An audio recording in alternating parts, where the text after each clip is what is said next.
Bien. Les amis, rebonjour. Notre rendez-vous quotidien autour d'un livre.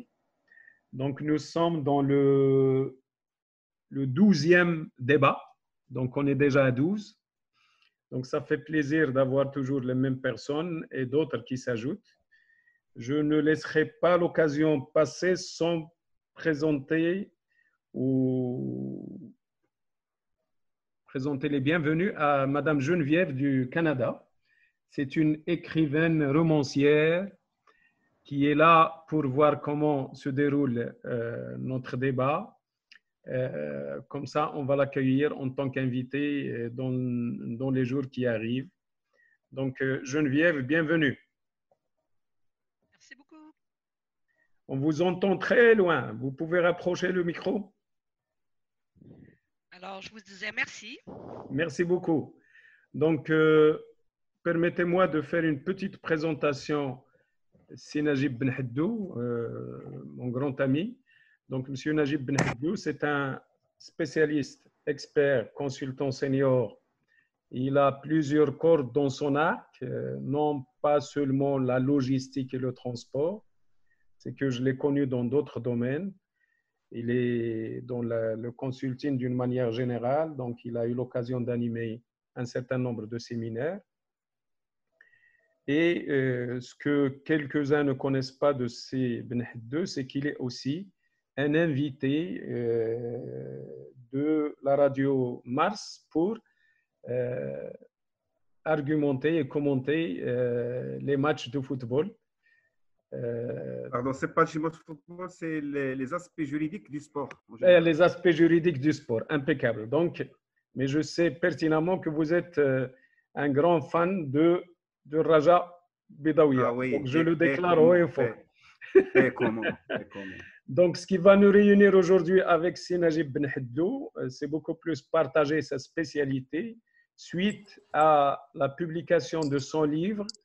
Le livre s'intitule « Le transport routier de denrées périssables, droit et pratique ». Et comme vous le savez aujourd'hui, les transporteurs, ils sont au même titre que les policiers, ceux qui font de l'ordre, sont les routiers, sont les transporteurs de la denrée périssable. Aujourd'hui, on serait confiné, mais confiné en faim. On reste à notre faim. Donc, c'est grâce à eux que tout circule au niveau du Maroc. Il n'y a pas eu de problème en matière d'alimentation, de la distribution en agro, en tout ce qui est alimentaire d'une manière générale. Donc, Si Benhaddou, il est aussi enseignant-chercheur, spécialiste bien sûr dans le droit du transport, droit appliqué aux prestations de services logistiques, droit portuaire. Il est enseignant à la faculté de droit de Casablanca. Il est aussi enseignant à la fac de droit de Fès, à la faculté sciences et technologies de Stade, et il est intervenant aussi à l'ESIT de Casablanca. Donc, à vous la parole, c'est Benhaddou. Merci beaucoup, c'est Abdelrazak. Bonjour tout le monde. Le micro, c'est Najib. Le micro, voilà. Attendez. Je vais essayer de... Le micro. D'abord. C'est bon. C'est bon. C'est bon. Donc, merci, c'est Abdelrazak. Bonjour. C'est Abdelali de Gatineau, du Canada. Bienvenue, fidèle au poste. Allez-y. Je suis ravi de reprendre avec vous après la trêve d'il y a une journée. Vraiment, j'ai passé avec vous des moments très agréables.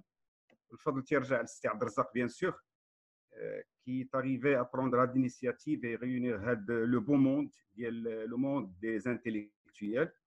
Ce n'est pas étrange pour Abdelrazak, parce que j'ai eu la chance de le côtoyer lorsque j'ai participé à les journées de l'université d'automne de Midelt.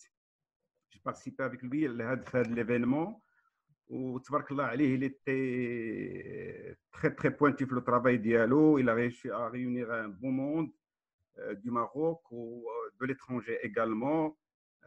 Mais c'était un événement qui était très réussi, mais il y avait avec toute la logistique qui était derrière.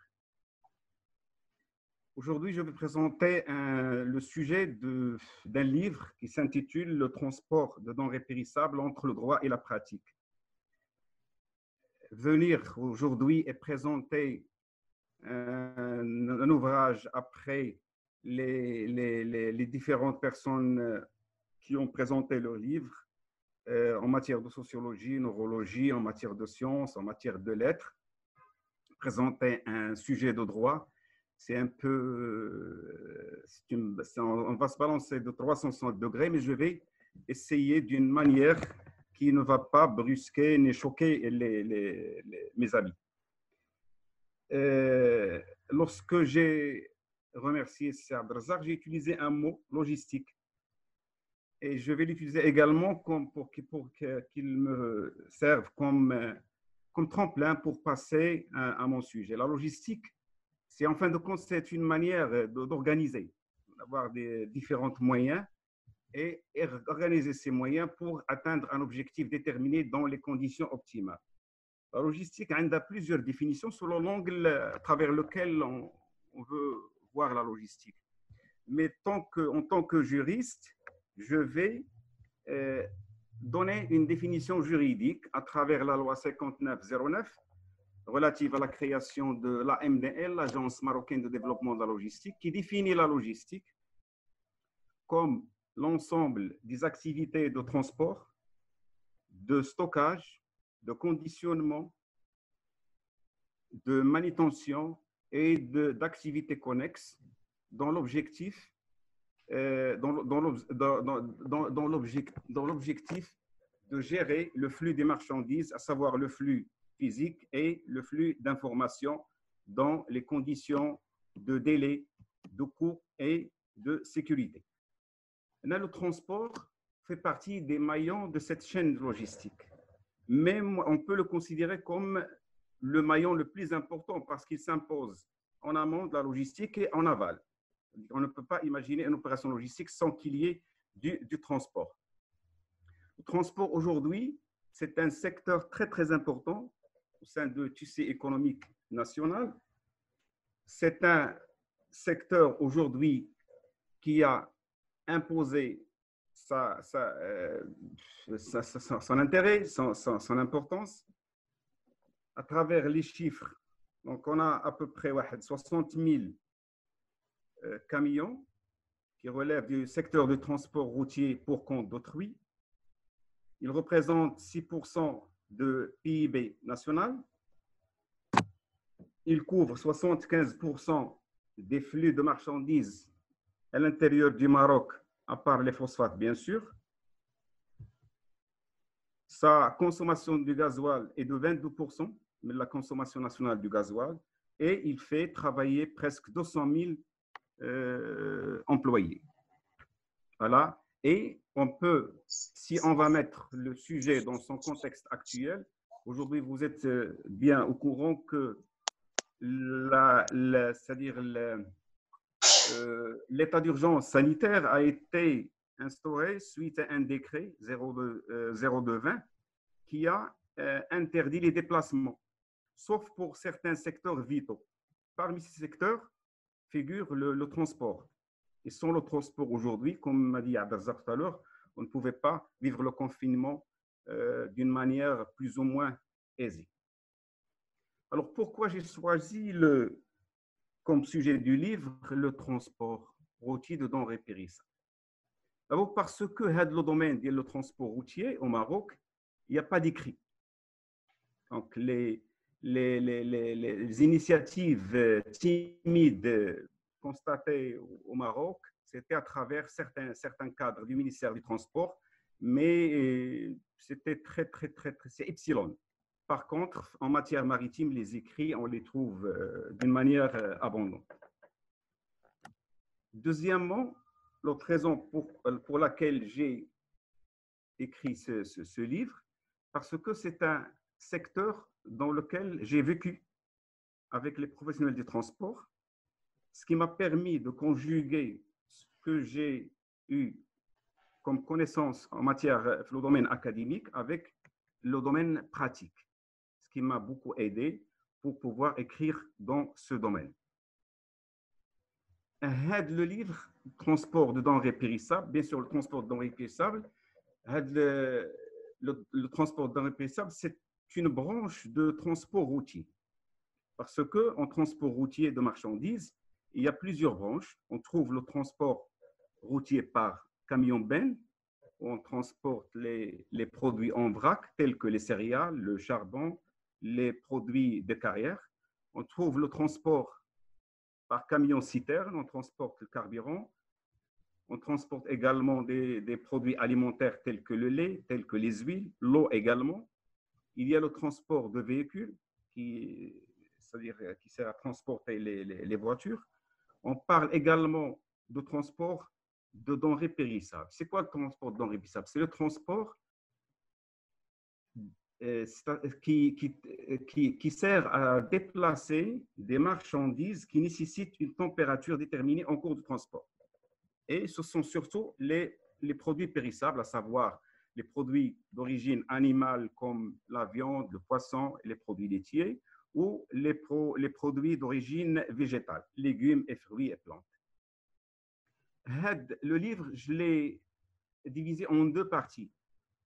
Une partie qui va être destinée à l'aspect technique et organisationnel des transports routiers de denrées périssables, et la deuxième partie, c'est la partie réservée à l'aspect juridique, précisément les relations contractuelles entre transporteurs, chargeurs et destinataires.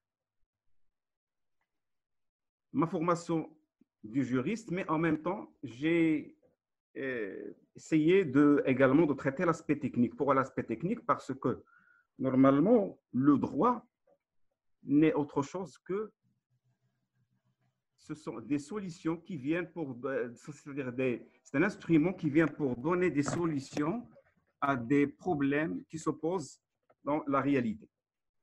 Donc, il faut connaître cette réalité avant de discuter des aspects juridiques de cette réalité liés au domaine du transport de denrées périssables. Fahad, c'est Abdelrazak, s'il vous plaît. Oui. Après, donc, combien de temps est m'est destiné pour… Il n'y a pas de souci. Donc, vous avez entre 15 et 20 minutes en tout. Et on ouvre le débat. Une fois que j'arrive à la moitié de mon intervention, vous faites signe pour que je passe l'autre partie. Vous êtes la moitié assez, Najib. Ah, d'accord. Est-ce que vous pouvez me permettre 10 minutes de plus? Allez-y, allez-y. Merci beaucoup, du généreux, mon ami. Alors, l'aspect technique, j'ai essayé d'abord de déterminer les denrées périssables à travers la définition d'Yalhum, à travers l'énumération d'Yalhum. Ce sont bien sûr des produits d'origine animale et des produits d'origine végétale.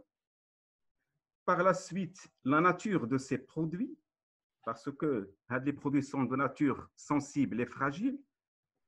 Les produits, ils se distinguent par la fragilité d'Yalhum. Ils constituent un terrain fertile pour le développement des bactéries, à savoir les levures, à savoir les bactéries, salmonelle, listeria et tout. Et également, en ce qui concerne les produits d'origine végétale, ce sont des produits qui, même en cours de transport, ils continuent à vivre. Ils respirent et ils transpirent également. Ils produisent de l'éthylène. C'est-à-dire les facteurs aujourd'hui contribuent aujourd'hui à la détérioration, à l'altération de ces marchandises si on ne les traite pas par le froid. Alors, c'est-à-dire les facteurs de détérioration qui sont des facteurs d'origine microbiologique et des facteurs d'origine biochimique également, la respiration, la transpiration, ce sont des facteurs qui contribuent à l'altération des produits. Si on les consomme, ils deviennent très, très dangereux pour la sécurité le consommateur, pour donner de la diarrhée, des vomissements, et parfois c'est fatal, peut donner la mort également. Le traitement d'Yalhum en matière de transport consiste à les mettre dans des espaces isothermiques. C'est pour ça qu'on parle de camions frigorifiques isothermiques. Les isothermiques, c'est-à-dire un espace qui permet une température déterminée, constante. Les engins ont des spécificités ديالهم. Ce n'est pas tout engin qu'on peut aujourd'hui utiliser pour transporter les denrées périssables, mais des engins spécifiques dont les normes sont réglementées par des textes de loi. En matière internationale, ils sont régis par la Convention ATP de 1982 et en matière interne, ils sont régis par plusieurs textes, à savoir le décret de 1999, l'arrêté du ministre de l'Agriculture de 2004 et également par tous les textes aujourd'hui qui ont créé l'ONSA et les décrets d'application d'IEL. Les engins, leur mission, voilà, leur rôle, c'est de produire du froid. Le froid, il est produit à travers des dispositifs, un dispositif qu'on appelle des groupes frigorifiques qui sont attachés, collés, les remorques et qui donnent de l'énergie pour produire du froid et l'introduire à l'intérieur de la remorque. Donc, il y a un groupe frigorifique, le frigidaire, qui est là, qui s'installe et qui donne le froid à l'intérieur de la remorque. Par contre, pour les conteneurs n'ont pas de groupe frigorifique, mais ils disposent d'un dispositif intégré, d'accord, qui fonctionne à l'aide de l'électricité et qui donne la température froide à l'intérieur du conteneur. Par contre, le groupe frigorifique qui est collé aux remorques, il fonctionne à travers le carburant, le gasoil. Et l'air froid, lorsqu'il est introduit à l'intérieur de la remorque, il n'est pas introduit d'une manière générale comme ça en vrac, mais il traverse des conduites, des tuyaux qui sont installés sur la toiture de la remorque et sur les parois de la remorque. علاش par les tuyaux pour que l'air froid puisse intervenir et toucher tous les coins de la remorque et bien sûr tous les aliments doivent bénéficier de la température. Les engins aujourd'hui, la température dialome doit être contrôlée tout au long du transport, c'est-à-dire à travers un afficheur qui est collé à l'extérieur de la remorque et à travers cet afficheur, on peut observer la température affichée et à travers cet afficheur, on connaît la température qui se trouve à l'intérieur. Mais il ne faut pas faire confiance à cet afficheur, il faut toujours vérifier à l'intérieur de la remorque. Il y a également c'est-à-dire une méthode d'enregistrer la température qui se trouve à l'intérieur de la remorque ou du conteneur. Alors, l'affichage, aujourd'hui, l'affichage de la température à travers l'afficheur, c'est une obligation qui est exigée par les textes de loi. Par contre, l'enregistrement, il est facultatif au Maroc. Par contre, en France, il est obligatoire.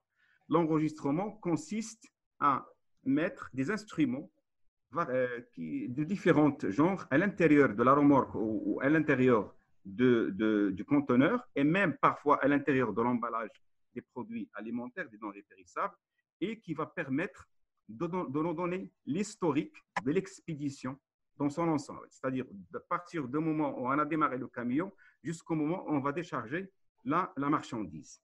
L'enregistrement, il sert par la suite en cas de conflit, en cas de litige, en cas de contentieux aux tribunaux, de justifier, de prouver l'enregistrement.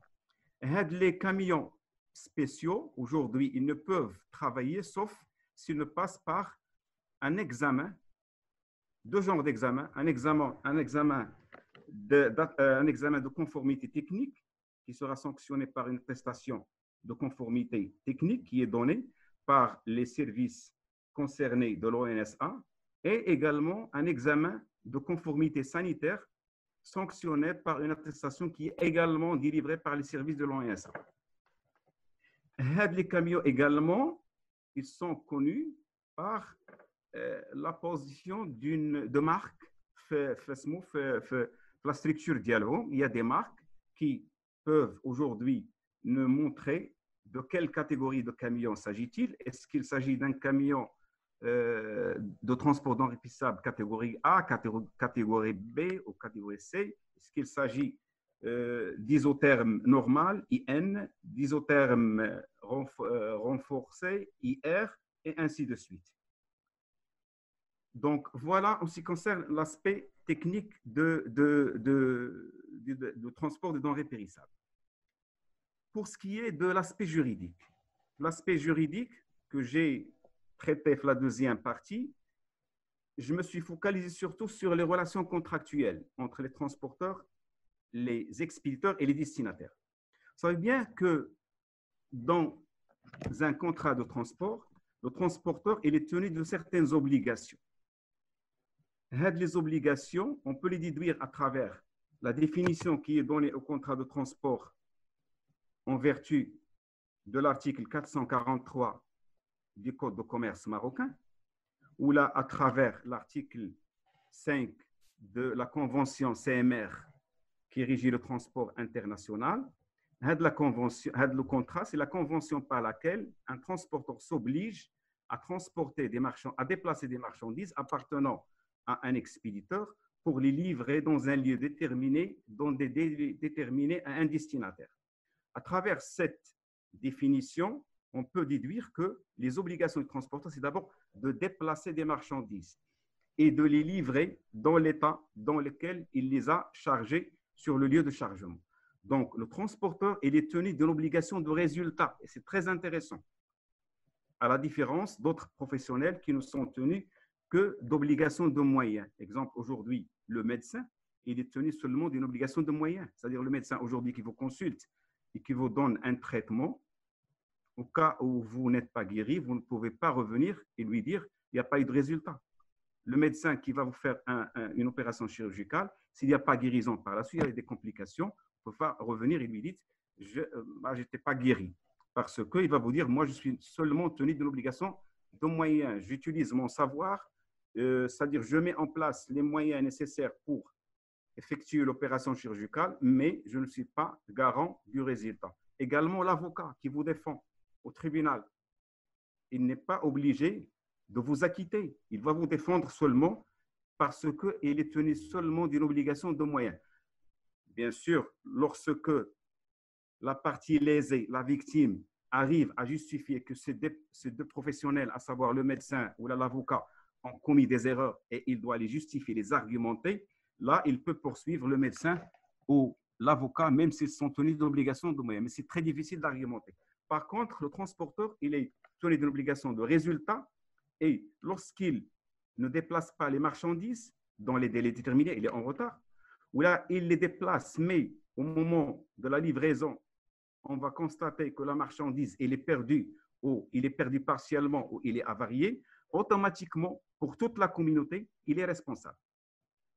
Moi, le destinataire, je ne fais que constater les dégâts. Et c'est à lui de justifier s'il n'est pas responsable. Et même pour justifier, on ne lui donne pas la liberté de manœuvre pour justifier. Il est obligé de justifier avec 3 éléments. Ou bien avec un cas de force majeure, et on va y arriver tout à l'heure pour en parler de ça, parce qu'aujourd'hui, l'état d'urgence sanitaire nous a démontré dans la pratique certains problèmes que les transporteurs ont affrontés. Donc, ou bien il peut justifier avec la force majeure, disons par exemple que ce qui est arrivé, la perte de la marchandise ou l'avarie de la marchandise ou l'impossibilité pour moi de déplacer les marchandises est dû à un cas de force majeure. Ou bien c'est dû, le problème il est dû à une faute de l'expéditeur ou l'ayant droit à la marchandise, ou bien il s'agit d'un vice propre de la marchandise. Revenons à ce qui se dit pour le cas de force majeure. Aujourd'hui, lorsqu'on pose la question sur la force majeure, c'est une question que je pose d'habitude à mes étudiants à l'université. Ils répondent, ils me disent, c'est la guerre, c'est le tremblement de terre, l'incendie, les inondations. Je leur dis, vous êtes en train de donner des exemples. Vous ne répondez pas à la question. La question, c'est la définition de la force majeure. Alors, la force majeure aujourd'hui, elle est définie dans le Code des obligations et contrats qu'on appelle DOC marocain, à l'article 268 et 269 du DOC. C'est comme tout événement qui est imprévisible, qui est imprévisible, qui est irrésistible et qui est extérieur à notre activité. D'accord? Donc, tout événement qui rassemble les trois éléments, c'est un cas de force majeure. Et lorsqu'il y a un cas de force majeure, ça nous permet de rejeter, d'écarter notre responsabilité. Aujourd'hui, est-ce qu'on peut considérer le coronavirus comme cas de force majeure? Donnons un exemple. Prenons le cas le transport aujourd'hui. Transport de marchandises en général, qu'il soit transport de denrées périssables ou transport de marchandises ordinaires. Bien sûr, aujourd'hui, le transport n'est pas concerné par l'interdiction des déplacements. Il peut fonctionner, que ce soit à l'intérieur du Maroc ou à l'étranger. Ou il ne faut pas oublier une chose, c'est qu'il y a des secteurs liés directement ou indirectement au transport, mais qui sont interdits de fonctionner. Exemple, aujourd'hui, pour le transport, les centres de visite technique ont fait l'objet d'une décision de fermeture pendant toute cette étape par le décret 02-20 qui a instauré l'état d'urgence sanitaire. Également, les services des délégations régionales du ministère du Transport où on demande et on délivre les permis de conduire, les autorisations aujourd'hui, les autorisations pour l'utilisation des camions sont fermées. Également, des unités de pneumatique aujourd'hui, certaines unités sont fermées, que ce soit volontairement pour éviter la contamination ou par décision des pouvoirs publics. Et un transporteur aujourd'hui qui a pris un rendez-vous pour faire la visite technique pour son camion au mois de mars, il ne peut pas le faire, il ne peut plus voyager à l'extérieur, à l'étranger, malgré qu'à l'intérieur du Maroc, des facilités sont données par la police et la gendarmerie pour ne pas demander la visite technique. Alors que c'est une grave erreur aujourd'hui, parce que le ministre du Transport a adressé une circulaire au corps de contrôle de la circulation, leur demander de ne pas exiger la visite technique, alors que la visite technique aujourd'hui, elle est imposée par une loi. C'est la loi 5205 relative au code de la route. Et on ne peut pas aujourd'hui venir et ne pas demander un document qui est prévu par la loi. Juridiquement, c'est une action très, très grave. Imaginons que le transporteur n'a pas pu faire sa visite technique, il n'a pas pu trouver un centre de pneumatique pour changer les pneus de son véhicule pour pouvoir voyager à l'étranger.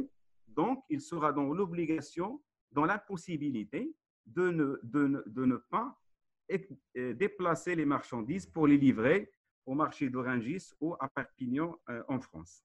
Donc, il sera dans des situations de quelqu'un qui a commis une faute, il n'a pas exécuté son obligation qui est prévue par le contrat. D'accord? Est-ce que le fait de ne pas exécuter son obligation, est-ce qu'il peut venir et nous dire il y a un cas de force majeure parce qu'il y a le coronavirus?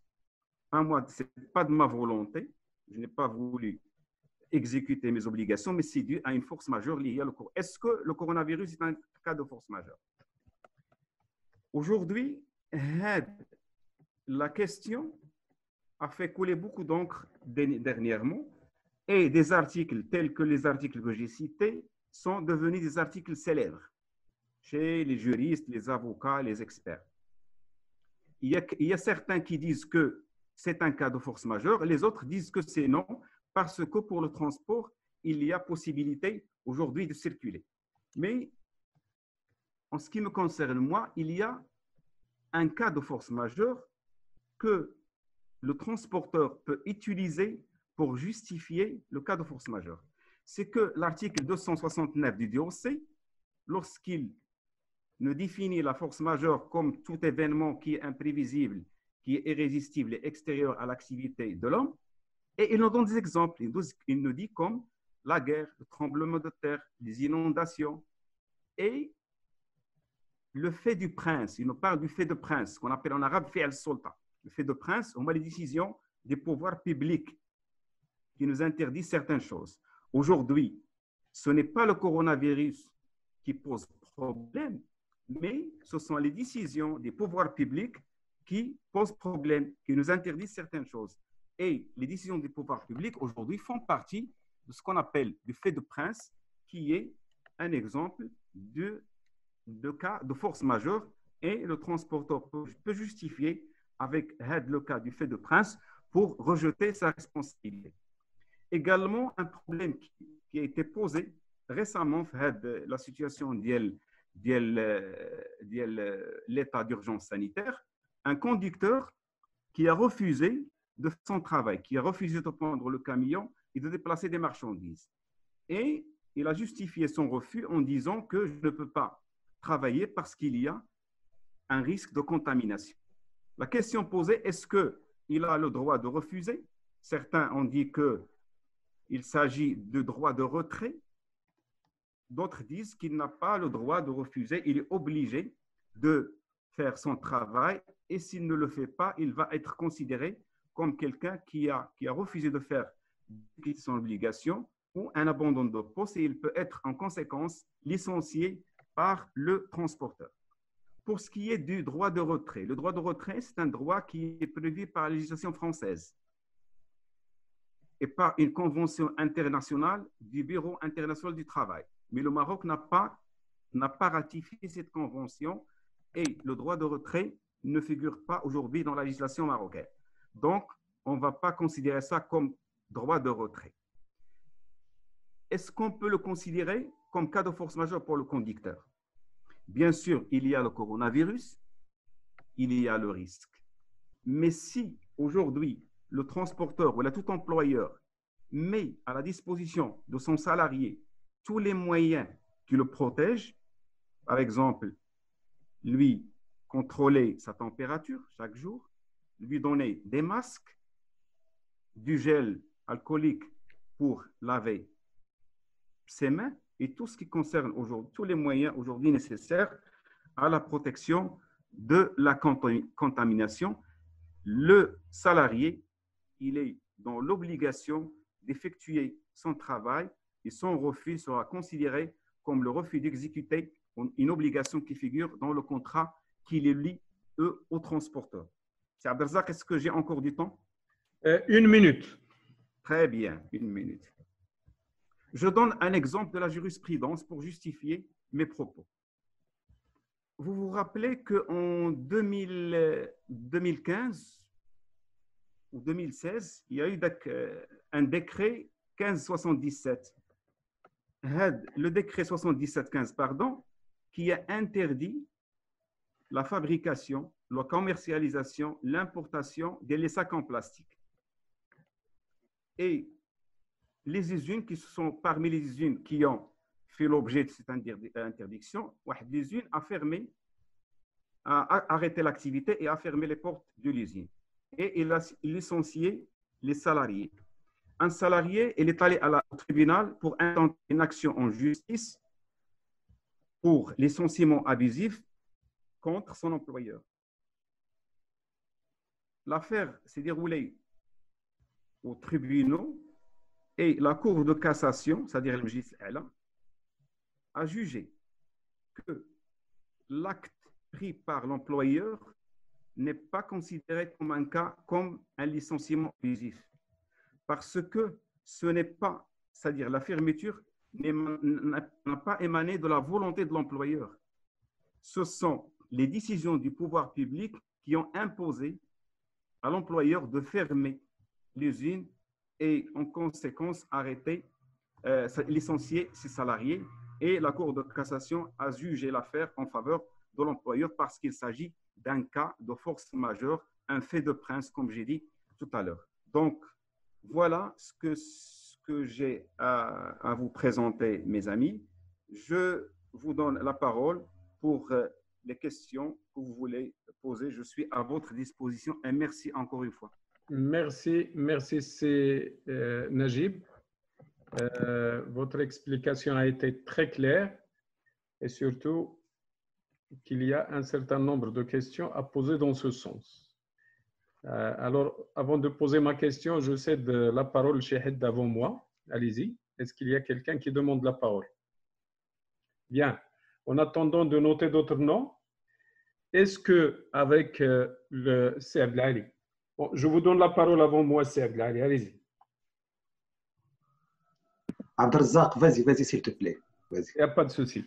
La question que je pose avec de la pandémie actuellement, puisque pratiquement les centres de contrôle de la mécanique des camions sont obligés de fermer. Vous avez cité à un certain moment que l'ONSA, c'est elle qui contrôle la qualité et la traçabilité de la matière périssable. Avec la pandémie, est-ce que ce même contrôle, moi je pose la question en tant que profane et en tant que consommateur, est-ce que tout ce qu'on reçoit comme marchandise aujourd'hui dans notre assiette, il a été contrôlé de la même manière qu'avant la pandémie? Voilà. Ensuite, je réponds ou j'attends d'autres questions? On va regrouper, il n'y a pas de souci. C'est Abdelali, à vous la parole. C'est Abdelali de Gatineau. Oui, en tout cas, merci. Abdelali, si oui. vous permettez, parce que là, j'ai remarqué que le Canada, il est en force aujourd'hui. Ah. Donc, il y a Si Amine, Si Farid, Si Abdelali, Madame Geneviève. Donc, on vous applaudit pour votre régularité et merci beaucoup. À vous la parole. Merci. Je suis content. Merci, Sibn Hiddou, pour ton exposé. Puis je suis content de voir mon ami Farid qui s'y joint à nous. Donc, moi, ma question, donc d'abord, je remarque le thème et j'avoue qu'il est complexe. Il est pas mal complexe. Puis j'ai des commentaires, puis des questions que j'avoue qu'ils sont teintés par mon expérience dans le domaine du transport au niveau fédéral au Canada. Donc, la première, je sais que le thème, M. Benhadou, aborde le COVID-19. Ma question, oui, il touche pas mal au domaine du droit et de la législation, tout ça. Moi, la question, c'est quelle est la place de la gestion de risque dans le transport des denrées périssables? Donc, toute l'identification des risques jusqu'à la mise en place de mécanismes pour atténuer ces risques. Donc, le COVID, ça, c'est un exemple concret donc, de risque que tout le monde vit actuellement puis qui a un impact sur le transport comme sur d'autres domaines. Par rapport à la question, le transport routier, moi, ma question, on parle davantage, pas on parle, mais c'est la réalité du transport. C'est le transport multimodal.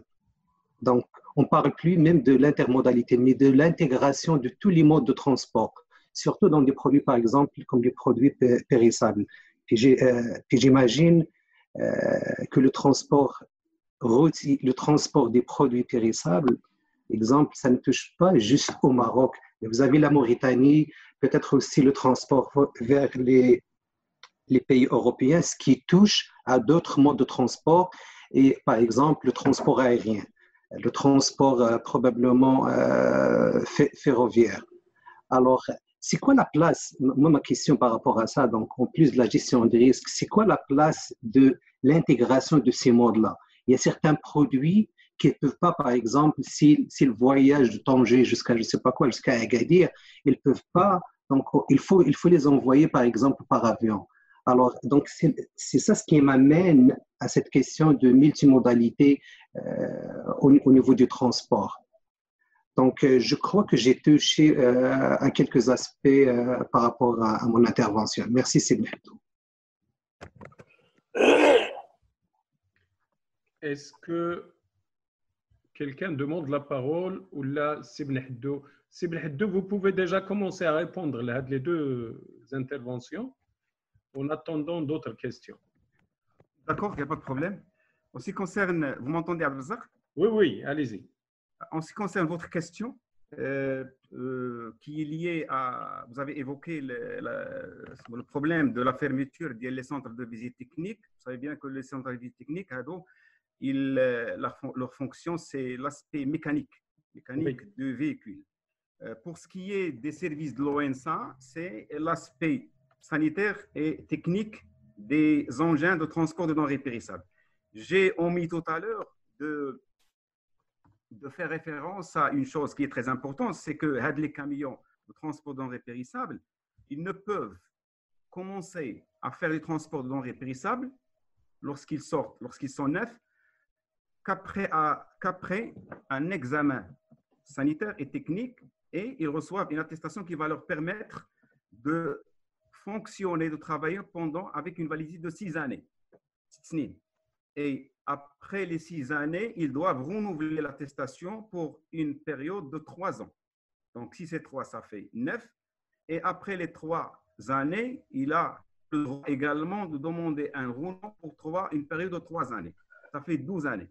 Après 12 ans, ou bien le camion est classé pour faire d'autres genres de transport, ou bien il sera obligé de passer par ce qu'on appelle le tunnel. Le tunnel, on n'a pas de tunnel aujourd'hui au Maroc, c'est-à-dire les tunnels pour faire le tunnel. Les transporteurs d'Yaouna, ils vont en Espagne ou en France, pour passer faire les tunnels, pour qu'ils vont aujourd'hui vérifier est-ce que le camion est toujours capable de la fonction de transport de denrées périssables ou non. Si c'est oui, avec des manipulations, on peut leur permettre de continuer à travailler pendant 3 ans autres. C'est rare, donc le problème ne s'est pas posé aujourd'hui au Maroc parce que les transporteurs, donc la validité dialogue est toujours en cours. Pour ce qui est de la question de C. Abdelali, la place de la gestion des risques, aujourd'hui, depuis la création de l'ONSA en 2008 et les textes d'application de cet organisme, ce qui est très très beau, c'est qu'on a instauré une traçabilité en ce qui concerne les denrées périssables. D'accord ? Depuis l'usine jusqu'au consommateur.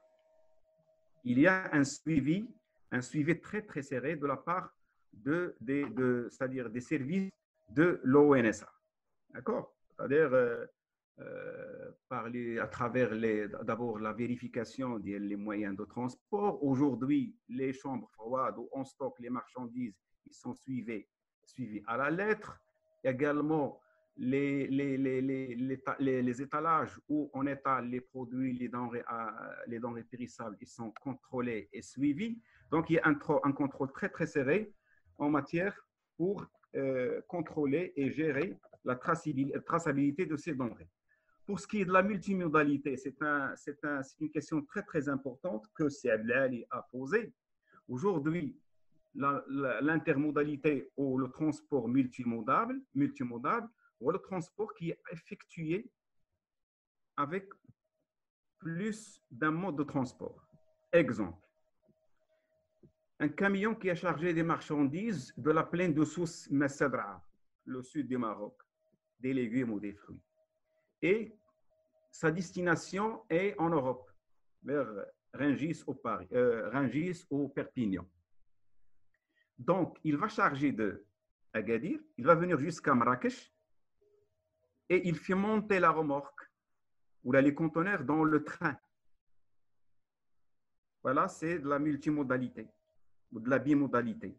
Et le train, aujourd'hui, il y a la connexion jusqu'à l'intérieur de Port de Tanger. Donc, cette marchandise va voyager par train jusqu'au port de Tanger et le conteneur ou la remorque va être embarqué dans un navire. Voilà ce qu'on appelle un transport multimodal. Malheureusement, aujourd'hui, au Maroc, on n'a pas des textes de loi qui régissent le transport multimodal. Il est fait comme ça, mais il n'y a pas une loi qui régit ce transport multimodal. Et même à l'échelon international, il y a eu une convention internationale, c'est la convention de Rome de 1982. C'est une convention qui a été élaborée pour régir le transport multimodal, mais c'est une convention qui est née morte, qui n'a jamais été mise en vigueur parce que le nombre de ratifications requis n'a pas été atteint. Donc la convention, elle est là, mais elle n'est pas applicable. Bien sûr, les Américains de la convention ne convenaient pas à leurs intérêts, donc ils ont fait la pression sur d'autres pays pour que le quorum ne sera pas atteint. Dernièrement, enfin en 2010, les Américains ont été derrière une autre convention internationale, à savoir les règles de Rotterdam. Ils parlent d'un transport multimodal, mais en amont, il faut qu'il y ait un transport maritime. Hadi Tahia, il est en cours de ratification, mais il n'est pas encore entré en vigueur. Voilà ce que j'ai, Saad Ali, pour la question de la multimodalité. Merci, merci. Je donne la parole à Madame le juge, Madame Karima. À vous la parole. Madame Amzian. Voilà. Allô? Oui, on vous entend. Vous m'entendez? Oui. Oui, oui. Allô? Oui. Oui, bonsoir tout le monde. En fait, la question que je vous remercie d'abord, Monsieur Benhadou, pour le thème. Vraiment, c'est un thème qui reste d'actualité et très intéressant, surtout qu'on sait très bien que la logistique est un enjeu stratégique pour toute entreprise qui agit dans un secteur industriel ou commercial, du fait que c'est un élément important de la compétitivité de cette entreprise dans la mesure où le transport et le circuit de distribution, il impacte le coût de revient de la marchandise d'une manière ou d'une autre. Et au Maroc, on a assisté à une mise à niveau de tout ce secteur depuis les années 2000.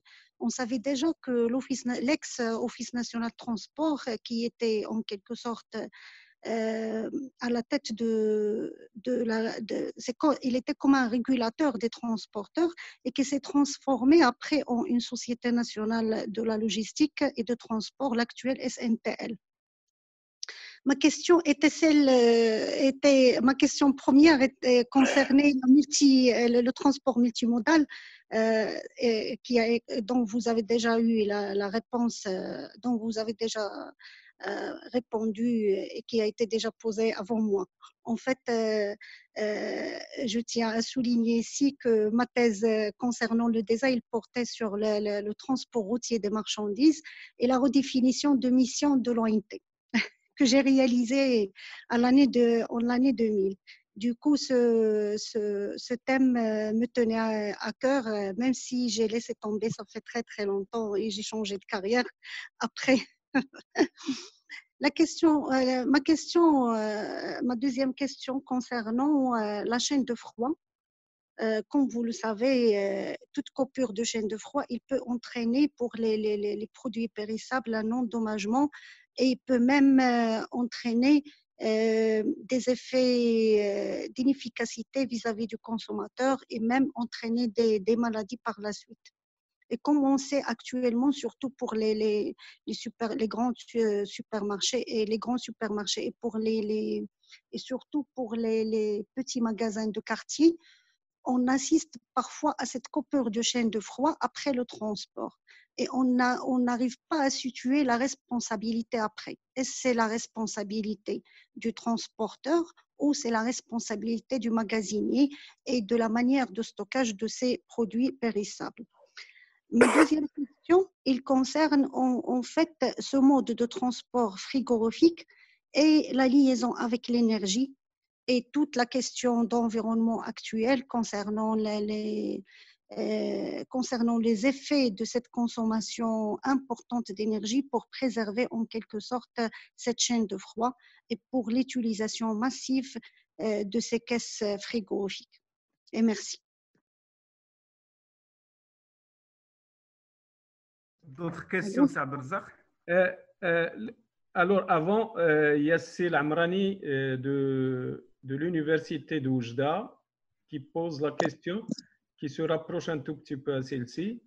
Donc, pour la chaîne du froid, l'enregistrement des températures est un moyen de traçabilité au Maroc. L'afficheur en température degrés Celsius sur véhicule routier est obligatoire, alors que l'enregistrement est facultatif. Comment peut-on alors vérifier s'il y a ou pas des réactions chimiques qui se mettent en action lorsque ces produits sont transportés sous plastique à des températures plus de 4 ou 5 degrés? Là, c'est un complément de la question qui a été posée par Madame la juge. J'enchaîne avec une question. Tu as noté assez, Najib? Oui. J'enchaîne avec la question de M. Abdelmoumen. Vas-y, c'est Salah. Salam alaikum. Salam. Sujet très intéressant, effectivement. Très complexe aussi. Parce que pour aller suivre la qualité d'un produit durant son transport sans moyen vraiment continu, ça relève, je vais dire, chez nous déjà de l'impossible. Bon, je prends comme exemple, rien que le transport de l'eau. L'eau, bon, il a été transporté en 1996 entre Jdida et Tanger avec des bateaux citernes.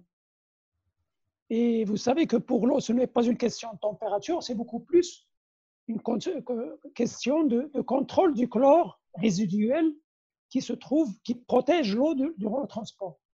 Et il a fallu donc avoir durant tout le cours de transport et tout le trajet de Jdida à Tanger, avoir des techniciens à bord des bateaux et contrôler à chaque heure est-ce que le chlore résiduel au niveau de ces citernes est toujours à la valeur normative qui répond bien sûr à la norme 037001. Maintenant, qu'en est-il des autres produits?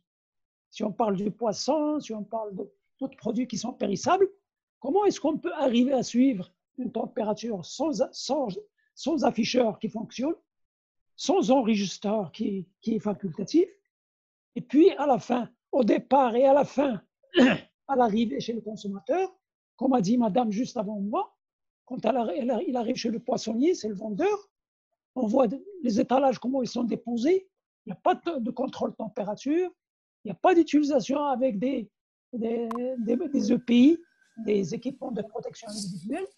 Donc, à mon avis, ma question, je résume à une chose. Est-ce qu'il y a des normes précises par l'OMSA qui touchent par chaque type de produit périssable? Quelles sont les procédures à respecter? Quelle est l'appétence au risque qu'il faut mesurer pour être sûr que ce produit n'a pas péri et n'a pas subi de transformation durant son transport? Et merci. Très bien. Donc, dans le même ordre d'idée, c'est Najib. Comme ça, tu fais une seule réponse pour tout le monde. Hassan Mehmoud pose la question. Est-ce que les eaux minérales et les sodas ne font pas partie des produits périssables? En observateur, je ne sais pas si des réactions chimiques se mettent en action lorsque ces produits sont transportés sous plastique et à des températures plus de 4 ou 5 degrés. Là, c'est la question de Hassan. Je rectifie un peu la question d'Yelsi Lamrani de l'université d'Oujda. La question, peut-on contrôler la rupture de la chaîne de froid? Résumé. C'est Hassan, il y a quoi? Alors, c'est Hassan, il parle du transport des eaux et des sodas. Les brasseries. Les brasseries en général. Et est-ce qu'il y a des réactions chimiques quand la température est entre 4 et 5 degrés? Et l'autre question, il est de qui? OK. Est-ce qu'il y a quelqu'un qui demande la parole? Monsieur Abdelrazak? Oui. كتسمعني؟ Je vous inscris. أنا نسجلك. أنا نسجلك يا أستاذة. سجلني حتى أنا سي عبد الرزاق s'il te plaît. Alors, سي محمد. أستاذة فاضلة من تطوان. أستاذ مرزوقي. Marzouki. C'est Mohamed de Casa, puis c'est Marzouki de Tanger. Il y a qu'à c'est Marzouki. Merci. Oui, je crois que mon micro maintenant fonctionne. Ah, bravo. Très bien. Donc, allez-y, la Fadila. شكرا بزاف. Vous n'êtes pas لا واخا داكوغ. شكرا بزاف على هذا الموضوع هذا النهار الاستاذ اللي تكلم الاستاذ حدو. غير في البدايه ملي كان بريزونتي لو ليغ ديالو تكلم على انه لا توجد كتابات حول هذا الموضوع ديال المواصلات، لا توجد كتابات. بمعنى هنا السؤال كيبقى كيفاش ان الاستاذ حدو قدر انه يالف كتاب هو كيتكلم على ما هو اكاديمي وما هو تطبيقي، على اعتبار انه اشتغل في هذا المجال المواصلات. ولكن الى اي حد ما نقدرش نقول اي حد كان موفق، ولكن كيفاش انه استطاع بالفعل انه يقدم عمل كامل، عمل اكاديمي. هذا مؤلف ماشي سهل، ولكن بدون ما تكون عنده هناك مراجع او لا. هذا الشيء اللي فهمت من البدايه. كنتمنى ما يكونش الفهم ديالي خاطئ استاذ. Shukran, Ustada. Donc, la question suivante. C'est Najib, qu'est-ce que tu proposes? Ce que vous voulez, je suis à votre disposition. Mazel, si Mohamed L'Ayashi de Casa et c'est Marzouki de Tanger. Je leur donne la parole. Allez-y. Si Mohamed, tfaddal. Merci Sibn Haddou pour votre intervention. La question d'Yali est liée à l'utilisation des nouvelles technologies de l'information dans le domaine. En fait, quel est l'apport de l'utilisation des nouvelles technologies selon votre expérience dans le domaine de la logistique et du transport en particulier? Et sur le plan juridique, est-ce que cette introduction des nouvelles technologies de l'information a facilité un peu la tâche, surtout avec les services de géolocalisation, de suivi de trafic routier et tout ça, notamment pour les produits périssables? Y a-t-il du nouveau aussi en ce qui concerne le recours aux nouvelles technologies? Une dernière question, si vous permettez, c'est lié à la pandémie. Donc, à l'ère de la pandémie, le domaine de la logistique et du transport a démontré son efficacité, étant donné que le consommateur a été servi en ce moment-là de la même façon qu'auparavant, voire mieux. Donc, ma question est en relation avec ces conditions de travail. Y a-t-il des lois ou bien des dispositions en termes d'assurance qui couvrent un peu les professionnels des domaines? Très bien. Merci. Alors, la question, c'est Marzouki. Merci, c'est Abdelrazak. Vous m'écoutez? Vous m'entendez? Allez-y. Oui. Merci, c'est Abdelrazak. Ravi de pouvoir participer avec vous aujourd'hui. J'étais sous silence durant toutes les dernières séances, mais aujourd'hui, j'ai pu régler un peu mes problèmes techniques. Je remercie Sibn Haddou pour son exposé et surtout, je suis un de ses fans concernant son intervention au niveau juridique pour le sport sur Radio Mars. Je voudrais lui poser une question sur un aspect juridique concernant le transport de ces marchandises, surtout les marchandises périssables. Et à ce stade, je voudrais lui poser la question concernant la force majeure. Est-ce que la force majeure ne peut pas être manipulée par ce qu'on peut mettre entre parenthèses par des mauvais transporteurs, des mauvais transitaires, c'est-à-dire les gens qui touchent aux aspects illicites?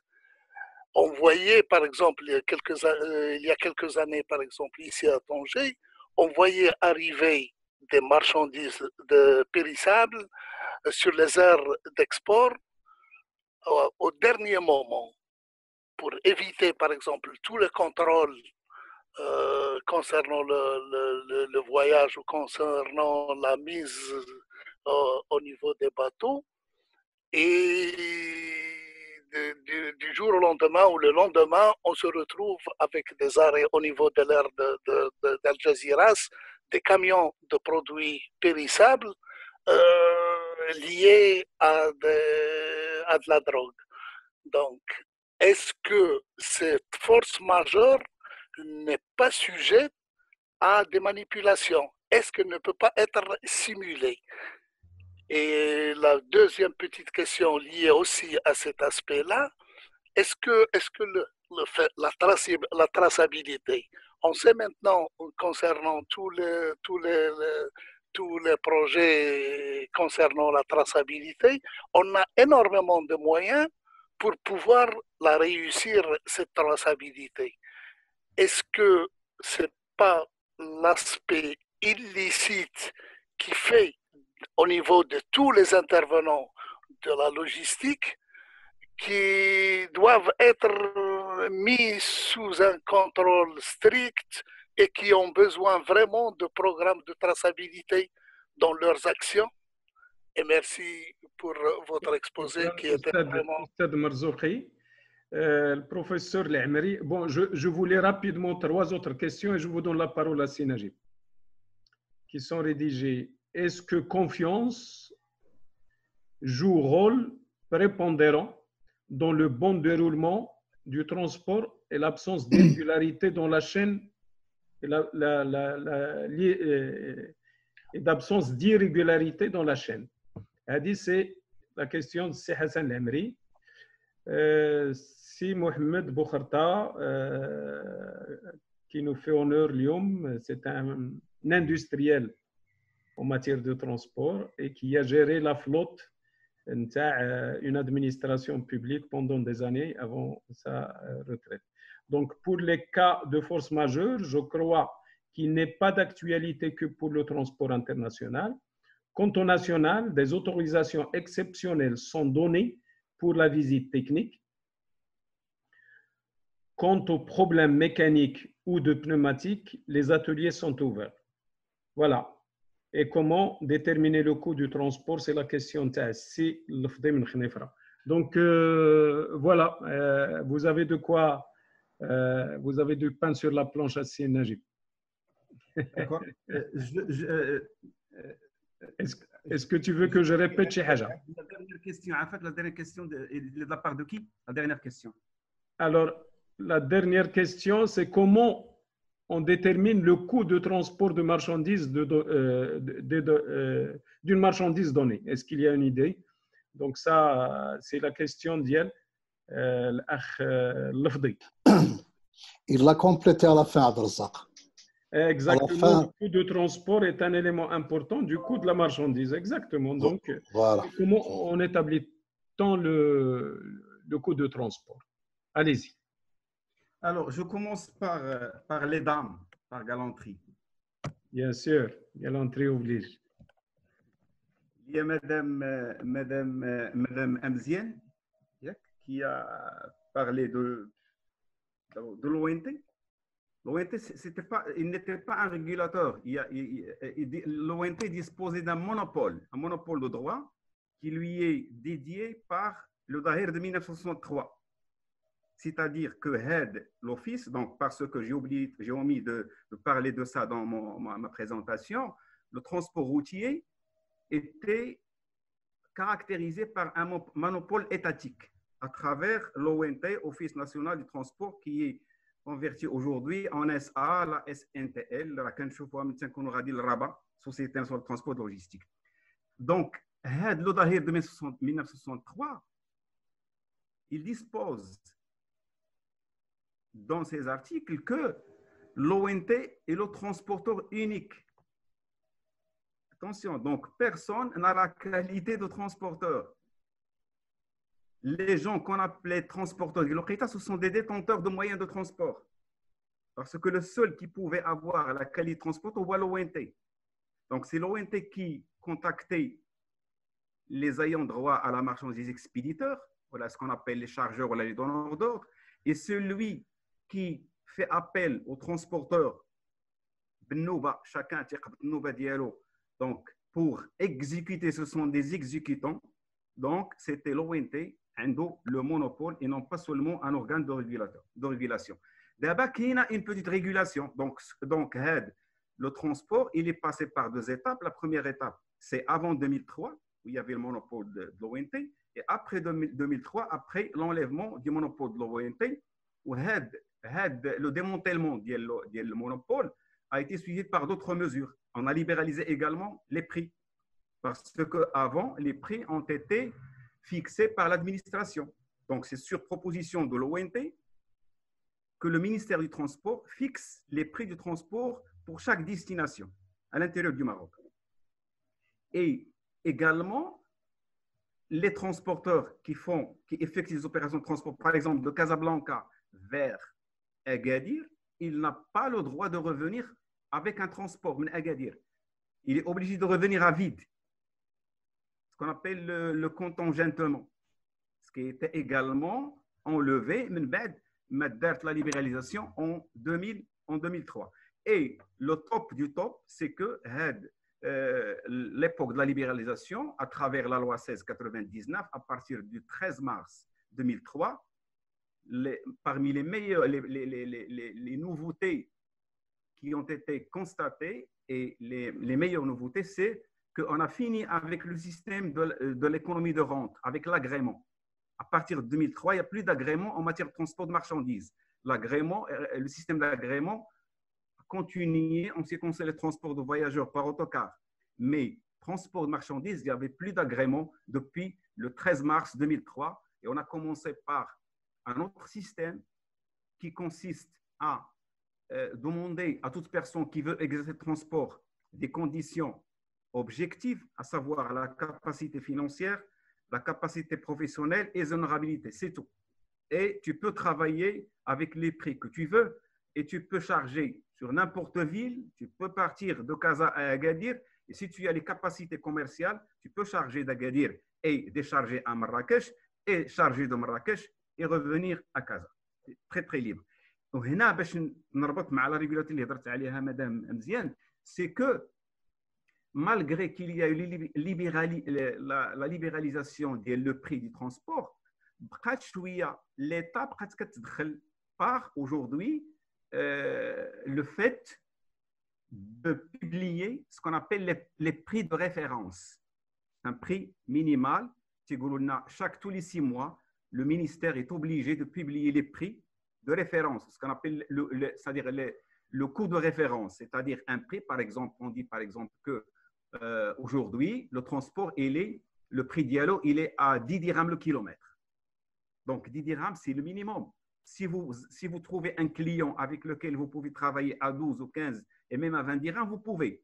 Mais descendre en bas de 10 dirhams, vous commencez à travailler avec un prix qui ne justifie même pas le coût.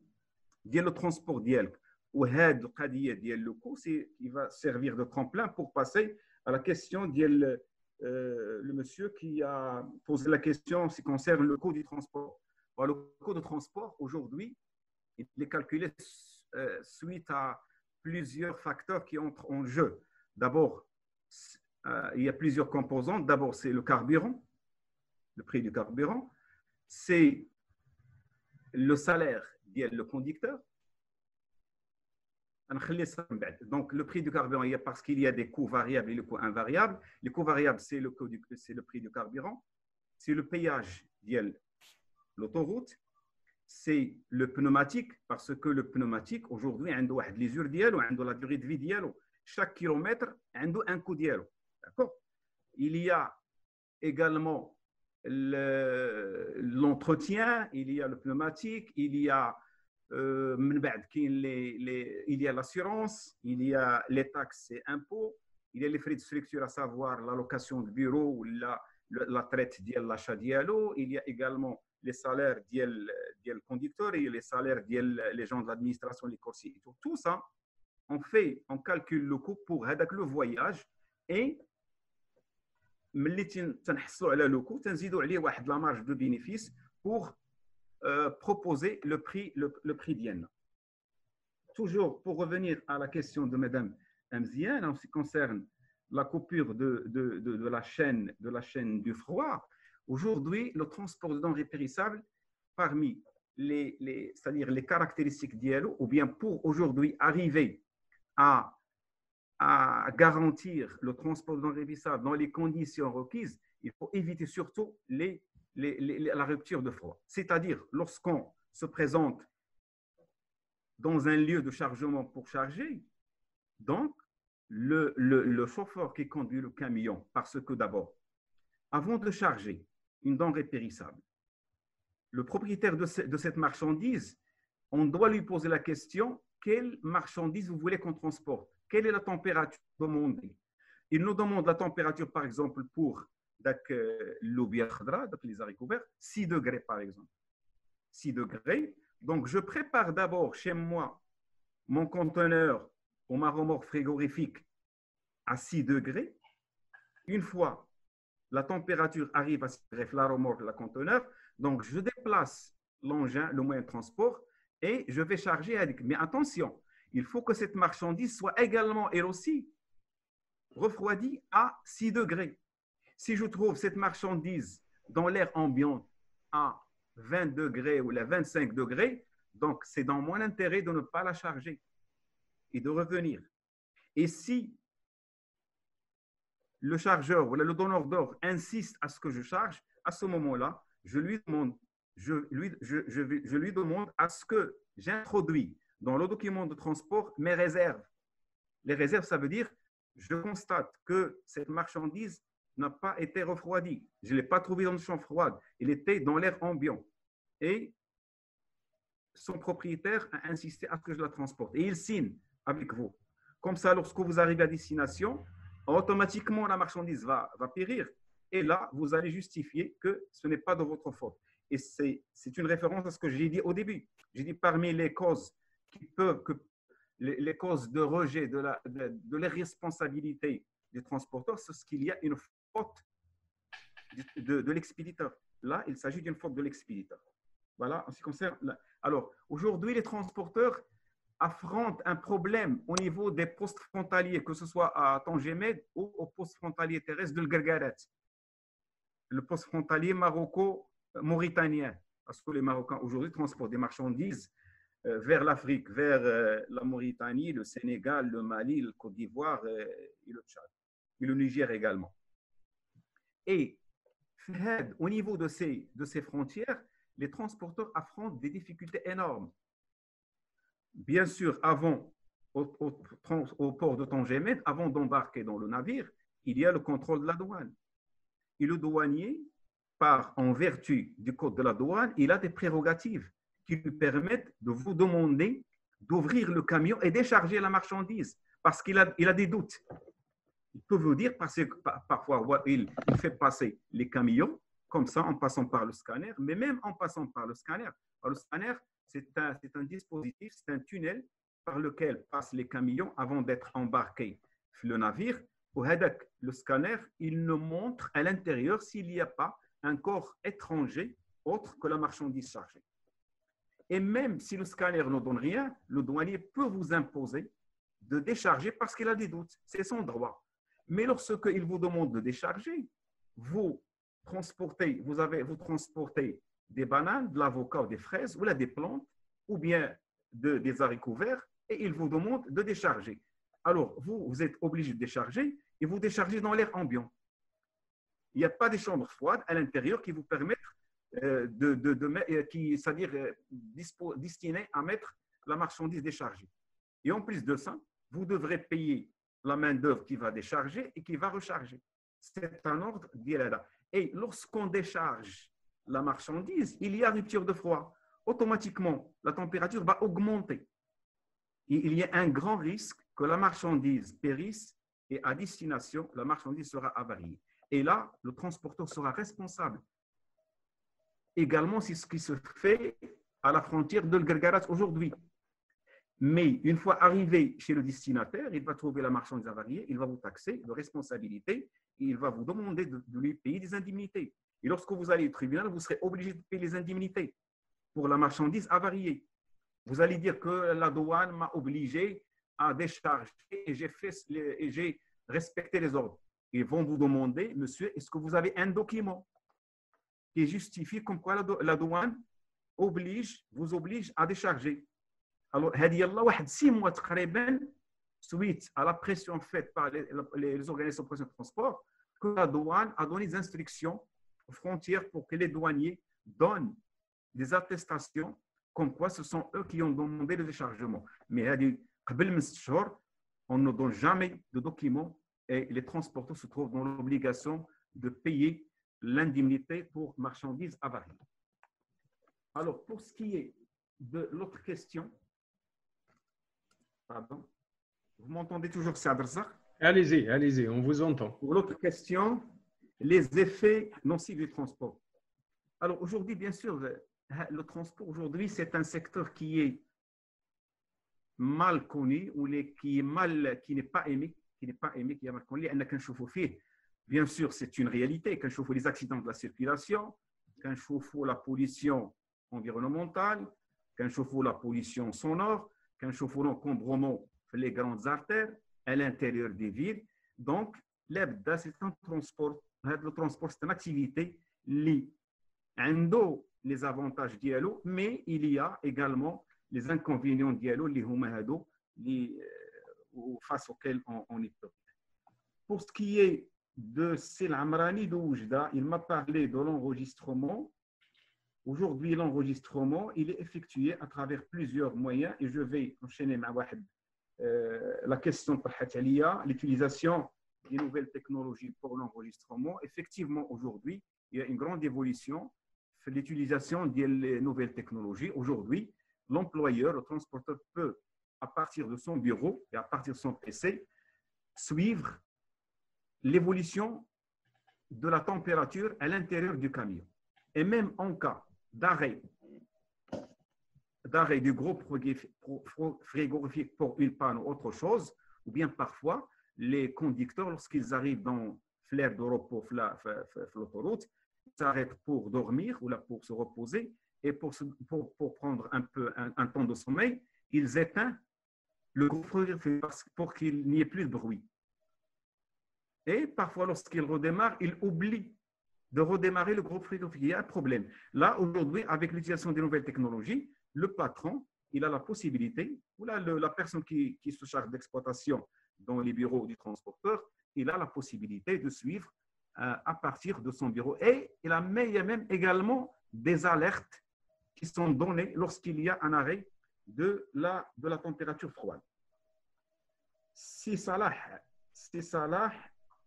il m'a posé la question sur le manque de contrôle en matière de sécurité au niveau aujourd'hui des petits transporteurs à l'intérieur de la ville, l'étalage, voilà. Ça, c'est une mission des services de contrôle de l'ONSA. Aujourd'hui, mon travail se limite au transport, c'est-à-dire au moment où la marchandise se trouve à l'intérieur du camion et de la continuité de la température au cours du transport et également les problèmes qui peuvent émerger lorsque la continuité de la température n'a pas été respectée et suite à cela, il y a eu avarie de la marchandise. Qui va payer cette marchandise? Est-ce que c'est le transporteur ou non? Est-ce qu'il est responsable ou non?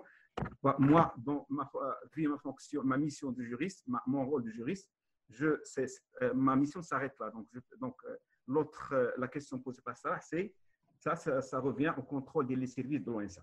Pour ce qui est de Madame Fadila, Madame Fadila pose la question suivante. Elle a dit que, puisque au début, j'ai dit que ce qui m'a poussé à écrire le domaine, c'est qu'il n'y a pas d'écrit.